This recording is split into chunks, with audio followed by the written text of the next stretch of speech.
sa akin bakit hindi mo nagustuhan. I deserve an explanation. Ano? Ano sinabi mo? I need an acceptable reason. Bakit? Dahil tinrabaho ko yun. Pinaghirapan ko yun. I invested my time and my effort. Kaya kailangan mo malaman kung ano mali. Oo, dahil kung may problema, gagawin ko ng paraan. Dahil hindi lang oras at pagod mo ang pinuhunan mo, di ba? Pati puso't kaluluwa mo, di ba? Dahil ginawa mo yun para sa isang taong iniisip mo na may tiwala at paniniwala sa'yo, di ba? Na kung magkakamali ka man, iniisip mo na bibigyan ka niya ng pagkakataon na itama yun. Kasi pinaniwala ka niya, mahal ka niya. Na mahalaga ka sa kanya. Na iisa ang pangarap niyo. Na pareho kayo ng tinatanong na buhay, di ba? Kailangan mong malaman kung bakit isang umaga paggising mo biglang nagbago lahat. Bakit wala na siya?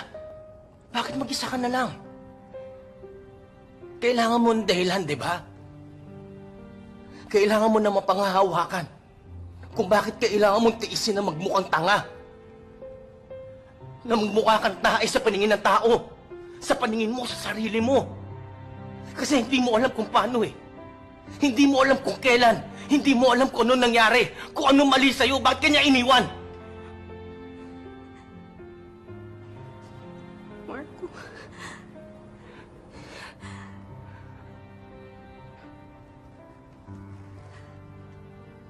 Anong karapatan mong hingi ng isang bagay na ipinagdamot mo ibigay? Marco. Marco. I deserved an explanation. I deserved an acceptable reason. Marco, I'm sorry. O bakit nga? Ba't di mo sinabi sa akin ng totoo? Natakot kasi ako. Huh? And you expect me to believe that? Sa tapang mong yan.